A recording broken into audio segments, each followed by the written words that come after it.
우리에게 주신 말씀은 이사야서 46장입니다. 구약성경 이사야서 46장 3절부터 8절까지.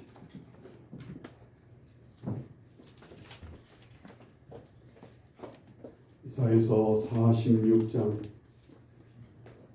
3절부터 8절까지.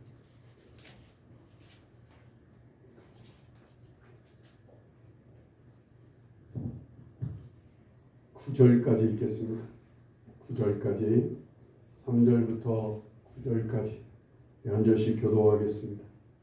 야곱의 집이여 이스라엘 집에 남은 모든 자여 내게 들을지어다.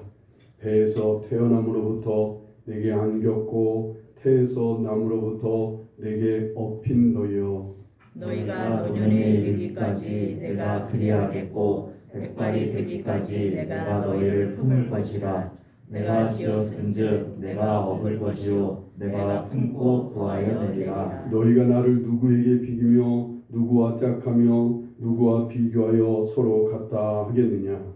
사람들이 주머니에서 금을 쏟아내며 은을 저울에 달아 도금장이에게 주고 그것을 신을 만들게 하고 그것에게 엎드려 경배하며 그것을 들어 어깨에 메어다가 그의 처소에 두면 그것이 서 있고 거기에서 능히 움직이지 못하며 그에게 부르짖어도 능히 응답하지 못하며 고난에서 구하여 내지도 못하느니라. 너희 패역한 자들아 이 일을 기억하고 장구가 되라. 이 일을 마음에 두라. 너희는 옛 정리를 기억하라. 나는 하나님이라 나 외에 다른 이가 없느니라. 나는 하나님이라 나 같은 이가 없느니라. 아멘. 이 말씀은 대체적으로 이해하기 쉬운 본문일 거예요. 그 중에 이 8절에 있는 한 단어가 조금 생소하고 우리가 낯이 좀 익지 않은 말이 하나 있어요. 장부가 되라는 말씀에서 이 장부라는 단어입니다. 이 성경에서도요 단 한 번밖에 안 쓰인 단어가 이 단어입니다. 장부라고 하는 단어, 이곳에 단 한 번밖에 쓰이지 않았어요. 이 장부란 단어의 원어적인 의미는 뭐냐면 남자처럼 행동하다라는 의미예요. 오늘 우리나라 말로는 우리 쉽게 자주 쓰는 말이죠. 사내 대장부라는 그런 말인 거예요. 대장부란 단어의 의미가 뭐예요? 첫째는 대장부의 단어 속에 담겨있는 사전적인 의미를 보면 첫째는 담대한 거예요.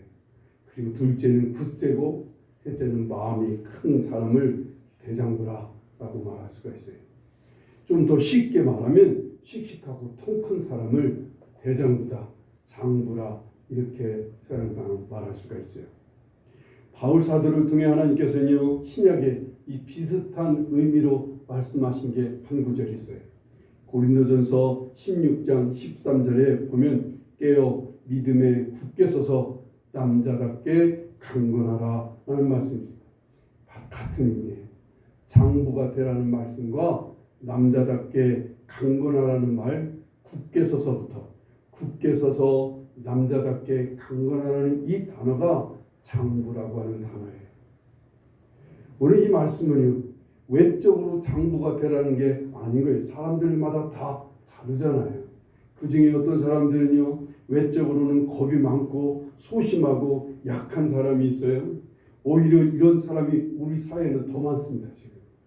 그런데 태어나기를 이렇게 태어난 우리에게 장부가 되라는 건 이건 무리한 말씀이잖아요.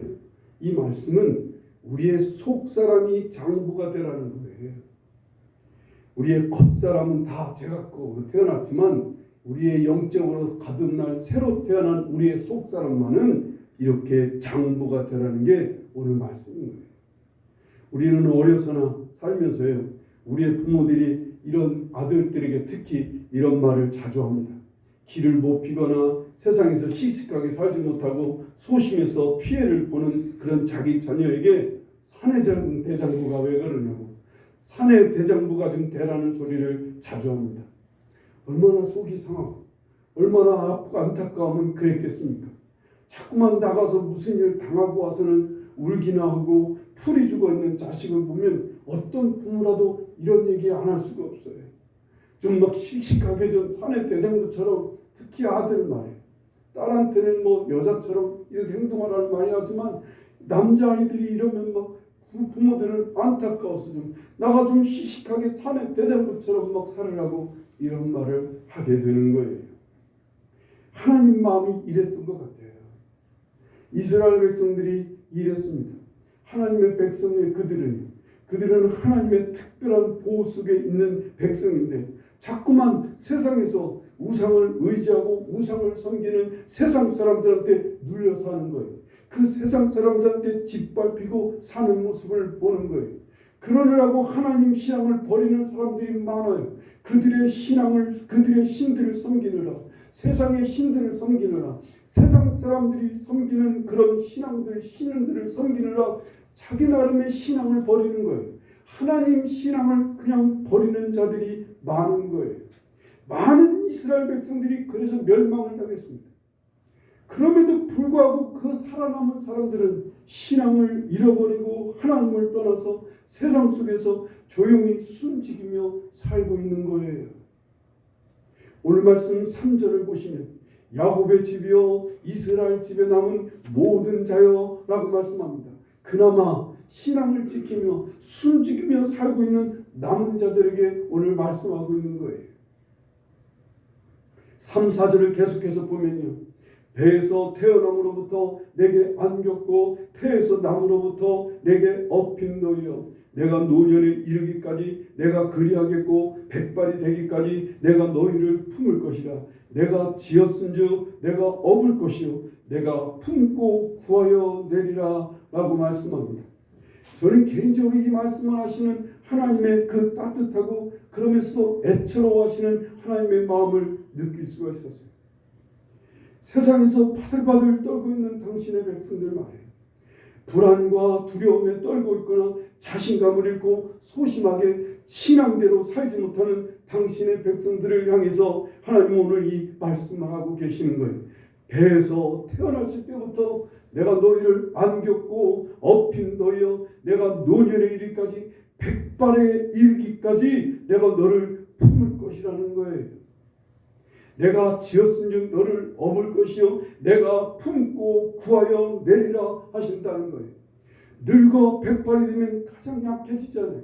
사람이 늙고 백발이 되면 세상에서 무시당할 수밖에 없고 외로워질 수밖에 없어요. 그런데 하나님께서는 백발이 되기까지 더 나아가서는 죽기까지 하나님께서는 우리를 업고 품고 구하여 내시겠다는 거예요.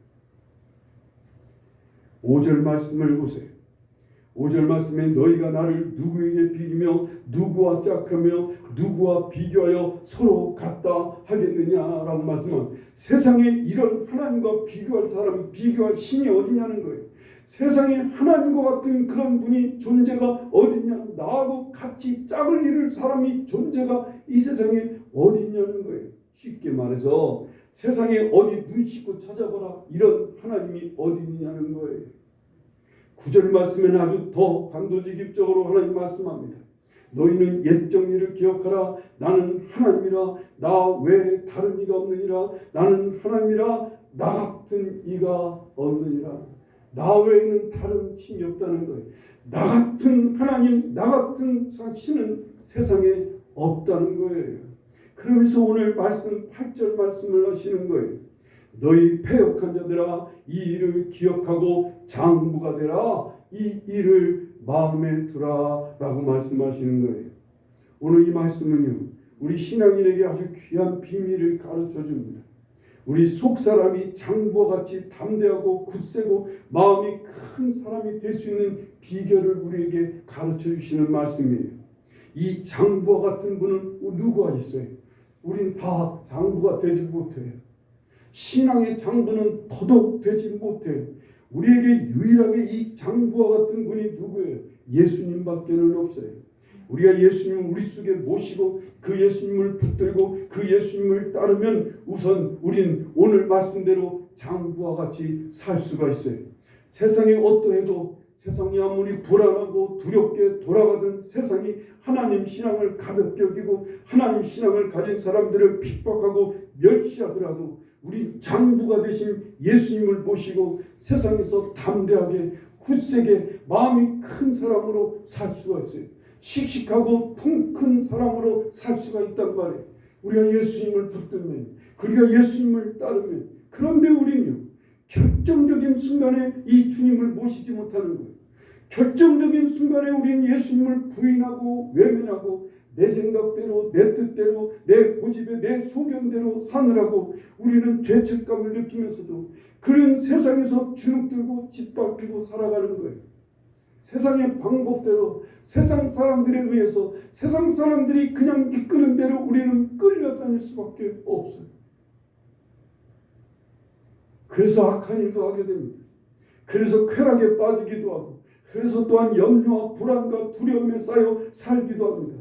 마음이 크지 못해서 여기는 쉽게 용서하지도 못하고 사람을 쉽게 용납하지 못합니다. 넓게 사람들을 품고 사람들을 용납하지 못합니다. 그러느라 우리는 하나님 신앙을 버리고 아예 마음에 우상을 만들어 놓고 자기 나름대로의 신을 섬기는, 자기 나름대로의 신을 붙들고 살아가는 신자들도 점점 늘어가고 있습니다. 오늘날 그게 돈이기도 하고 권력이기도 하고 세상 영광이기도 하고 세상의 어떤 자그마한 것들을 신처럼 모시고 살아가는, 그것이 최상인 것으로 믿고 살아가는 사람들이 점점 늘어가고 있어요. 신앙인들 중에 말이에요. 이런 상황에 있는 성도들에게 하나님께서는 따뜻하신 성품과 애처로운 마음으로 말씀하시는 거예요. 이 일을 기억하고 장부가 되라. 이 일을 마음에 두라 라고 말씀하시는 거예요. 3, 4절에 있는 말씀처럼 하나님께서는 태어나면서 백발이 되기까지 우리를 업고 품고 구하여 내신다는 것을 기억하고 이걸 마음에 두면 장부가 된다는 거예요. 오늘 우리에게 적용하면요, 하나님께서는요, 우리 주님께서 나를 언제나 어떤 상황에서나 업고 품고 구하여 내신다는 걸 기억하고 마음에 두면 우린 장부가 되신 예수님을 굳게 붙들고 그 예수님을 팔을 뒤를 따를 수가 있다는 거예요.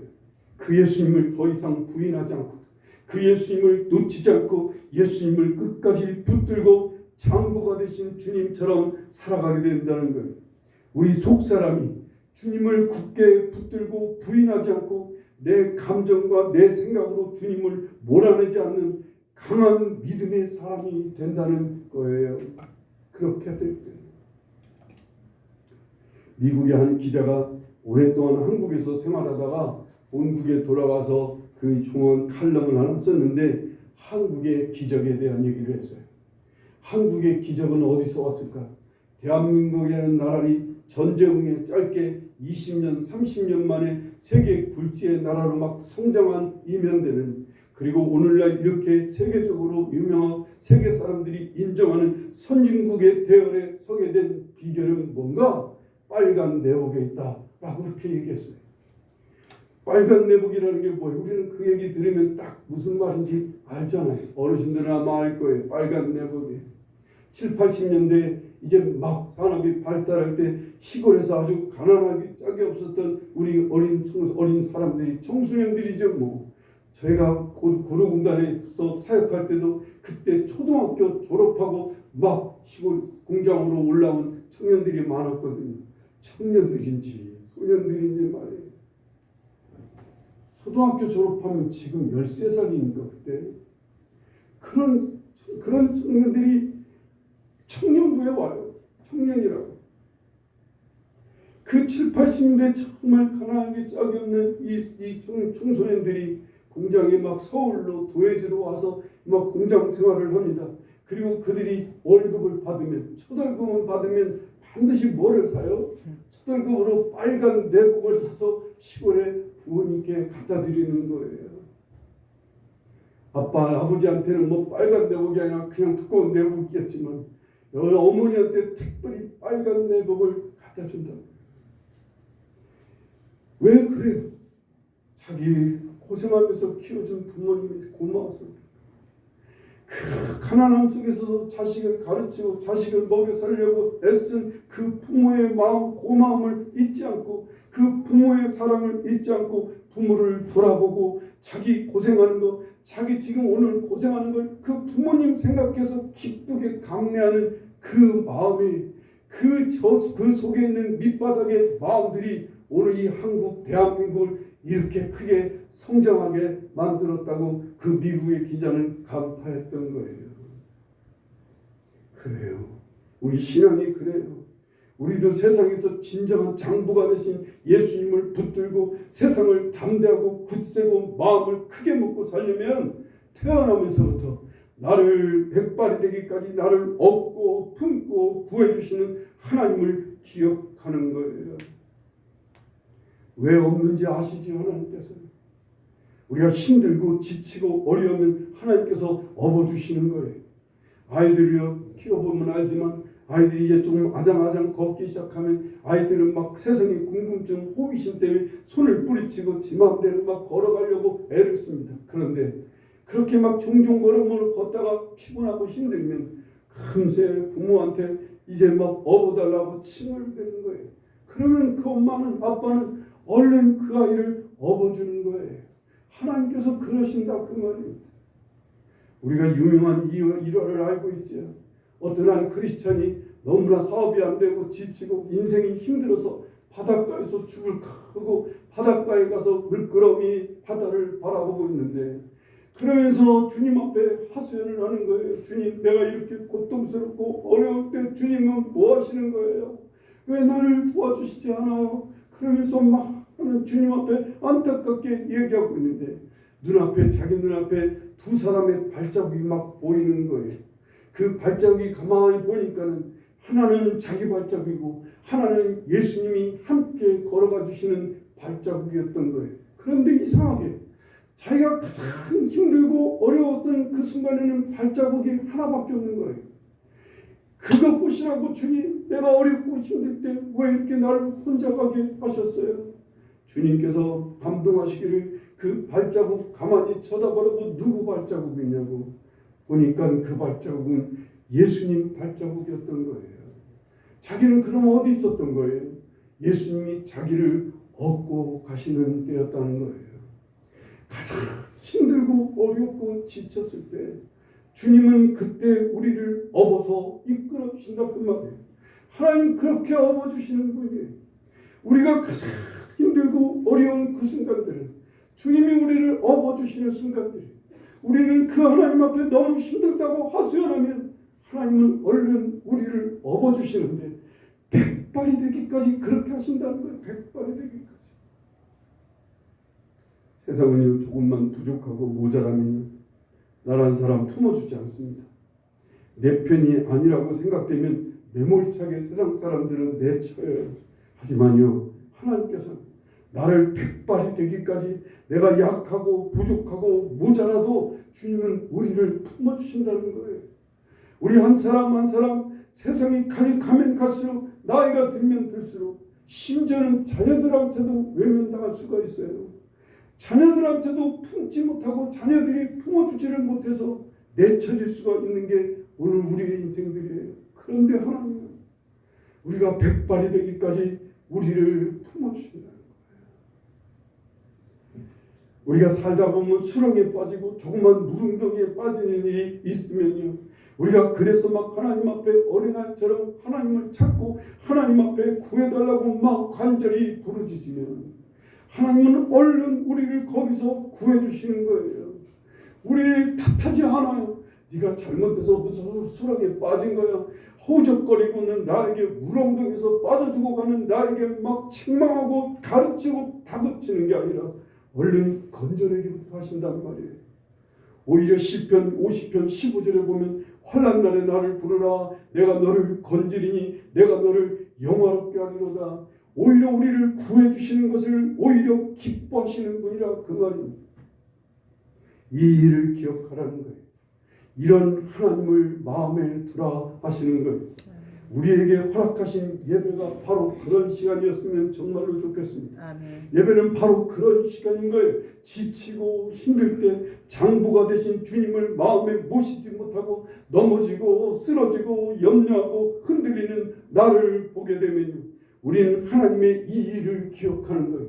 나를 얻고 나를 품고 나를 구해주시는 이 하나님을 마음에 오래도록 예배 시간을 통해 그 하나님을 내 마음에 두는 거예요. 그 하나님을 기억하고 그 하나님을 바라보는 거예요. 그러면요, 우린 주님을 어떤 상황에서도 붙들고 어떤 상황에도 예수님을 놓치지 않고 예수님을 부인하고 예수님을 외면하지 않을 수 있는 그러한 영성 말이에요. 그러한 속사람이 단단해지게 되는 거예요. 많은 신앙인들이 다 알고는 있어요. 알고는 있는데 삶의 현장에서는 다 예수님 버려요. 삶의 현장에서는 다 예수님 떠나는 이유가 어디 있어요? 영성이 없어서 그래요. 영성. 속사람이 단단하지 못해서 그래요.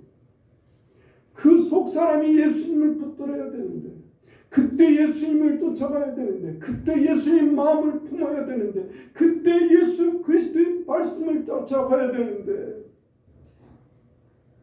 자꾸만 내 생각이 앞서고 내 고집이 앞서고 내 뜻이 앞서고 세상 사람이 나를 끄집어 갈 때도 거기서 뿌리치지 못하는 그 약한 영성, 약한 속사람 말이에요. 그게 언제 강해진다고요? 하나님을 기억할 때, 날 사랑하셔서 나를 업어주시고 나를 품어주시고 나를 구해주시기는 그걸 기뻐하시는 그 하나님을 기억하고 그 하나님을 마음에 그대로 품는 거예요. 그러다 보면 우리의 속사람들이 건강해지고 단단해진다는 사실을 믿으시기 바래요. 오늘 세상 사람들은요, 마음이 지치고 힘들고 피곤할 때는요, 절에 들어가 며칠 수양을 하는 템플 스테이라고 그러죠. 요즘 우리나라는 국가에서, 나는 이거 몰랐어요. 국가에서 이렇게 많은 예산을 그 절에 그 불교 쪽에다가 이런 많은 예산을 집행하는지 정말 몰랐어요. 1년에 몇 천억씩을 여기다 집행하는 것을 이게 알게 됐어요. 일반 많은 어떤 사람이든 불교 신자든 아니든 지치고 힘들 때 그래도 한 3일 가서 마음에 수양하고 쉬고 오라고 할 수 있는 이런 템플 스테이 말이에요. 천주교에서는 이걸 피정이라고 말해요. 오늘 우리 개신교에서는 왜 이런 것이 없을까? 왜 이 개신교는 이런 예산도 국가 예산 하나도 못 받고 이렇게 지질하게 살아갈까? 라고 생각한 적이 있어요. 그러다가 알았어요. 우린 그럴 필요가 없어요. 개신교는. 왜요? 우리는 하나님 품에 안기는 예배가 있기 때문이에요. 우리의 예배는 하나님 품 안에서 푹 쉬고 하나님 품 안에서 안식하고 하나님 안에서 힘을 얻을 수 있는 게 우리의 예배인 거예요.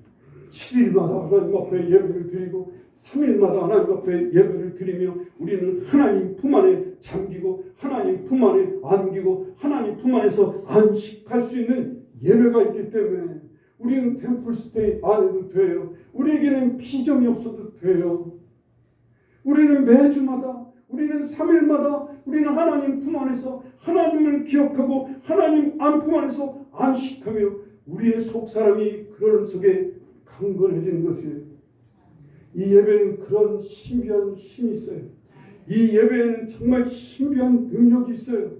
이 예배는 정말 인간이 설명할 수는 없는 특별한 어떤 신비한 것이 있어요. 많은 신앙인들이 예배를 조금 멀리하고 게을리하면 왠지 모르게 어디서부터 삶이 막 구멍이라고 뭔가 이상하게 안 된다는 소리를 많이 합니다. 예전에는 부부간에 그냥 그래도 참고 잘 지냈는데 어느 순간서부터 이게 참아지질 않는 거예요. 예전에는 그래도 그냥 잘 삶을 살았는데 왠지 어느 때부터 사는 게 너무나 힘들고 지치는 거예요. 어디에 문제가 있을까요? 저는 자신 있게 말할 수 있어요. 예배에 있어요. 예배. 우리가 인간이 생활하고 사람이 볼 때는 예배가 아무것도 아닌 것 같아요. 그런데 하나님이 우리를 이렇게 꼭 초대하셔서 이 예배의 자리에 불러주시고 세워주시는 이유는 바로 그 놀라운 신비의 그 하나님의 놀라운 품 안에 있게 하시려고 하는 하나님의 간절한 마음이 있어서 그래요. 이 신비한 시간들, 이 놀라운 하나님의 축복의 시간을 정말 여러분들이 힘써 누릴 수 있기를 간절히 바라요. 우린 이 안에서 하나님을 바라보는 거예요. 우린 이 안에서 하나님을 찾아 하나님을 기억하는 거예요. 오늘 이 여름 더위를 피해서 피서를 많이 다녀왔을 거예요. 여러분들. 휴가를 다녀왔다고도 합니다. 하지만 더위를 피하기는 했지만 속사람이 힘을 얻고 단단해지는 시간은 되지 않았을 거라고 저는 봐요. 육체적으로 편히 쉴 수는 있었어요. 육체적으로 조금 잠시 여러분들이 가서 더위를 피할 수는 있지만 우리의 속사람이 강건해지는 시간은 아니에요. 그 시간은. 이것은 하나님께서 우리를 업고 품에 안고 우리를 구해주신 그 하나님을 기억하고 그 하나님을 마음에 두는 시간을 가질 때 우리의 속사람은 강건해지는 거예요. 우리를 죽을 때까지 업어주시고 품어주시고 구해주시는 그 하나님을 생각하고 바라보고 그 하나님 품 안에서 쉬는 거예요. 그러면 속사람이 단단해져요. 이 속사람이 단단해지면 그렇게 예전에는 쉽게 예수님 전혀 생각도 안 났어요. 막 혈기가 올라오고 욕심이 팽창하고 내 속에 어떤 충동이 일어나고 사람을 미워하는 감정, 사람을 증오하는 마음에 막 불순들이 일어날 때 예수님은 간 곳이 없었다고 해요. 왜? 우리 속사람이 완전히 찢기고 상해서 그래요. 근데 우리가 하나님 안에 머물면 이 속사람이 단단해지기 시작해요. 조금씩 아물기 시작해요. 조금씩 이 속사람이 회복되기 시작해요. 이 속사람이 조금씩 단단해지기 시작해요. 그러면 우리는 이제 삶의 현장에서 예수님 생각이 자주 나요. 삶의 현장에서 예수님 말씀이 자주 들려요. 삶의 현장에서 예수님의 생명 감동이 막 떠올라요. 삶의 현장에서 그렇게 쉽게 예수님 부인할 수가 없어요.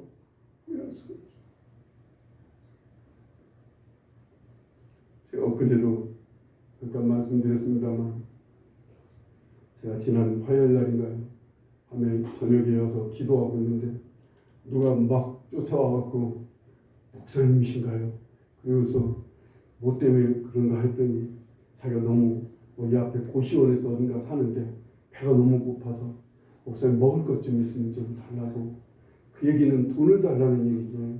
제가 이렇게 운동하고 와갖고서는 돈도 없어서 돈을 줄 수가 없어서 제가 수중에 아무것도 없다고 먹을 거 있으면 그냥 이 교회에 먹을 거 있으면 좀 달라고. 그래서 사활면이 있다는 생각이 들어서 얼른 올라와서 따라오세요. 사활면 올라갈 때는 제가 한 박스를 다 줄 생각했어요. 근데 딱 들어가서 생각하기에 이놈이 내가 보기에는 겉모습도 막 살이 막 쪄갖고 잘 먹고 사는 아이 같기도 하고 그런데 뭘 여기 와서 뭘 얻어먹는다는 게 마음에 걸리는 거예요. 그래서 잠깐 얄미운 생각이 들었어요.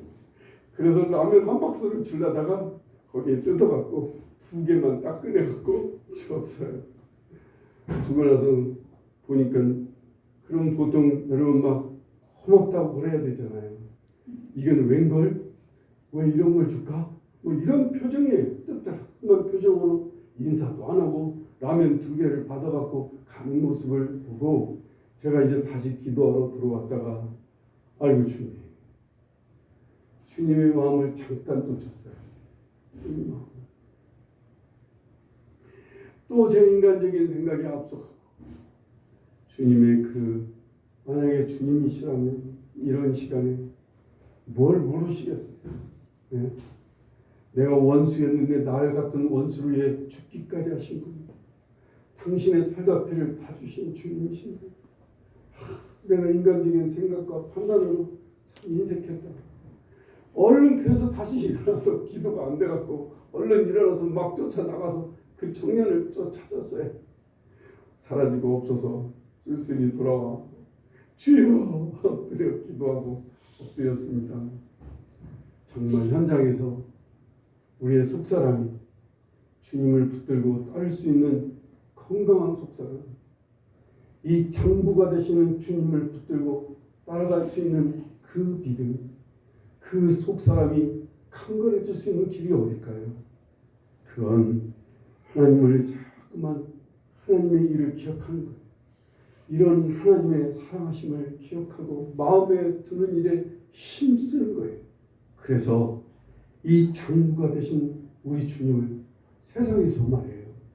여러분 이 예배 드릴 때만 예수님 모시는 게 아니라 삶의 현장 순간순간 그 예수님을 붙들고 그 예수님을 절대로 빼앗기지 않고 그 예수님을 잃지 않고 예수님 부인하지 않고 살아갈 수 있는 그 건강한 속사람, 정말 살아있는 믿음의 사람, 하나님의 백성으로 살아갈 수 있게 되는 거예요.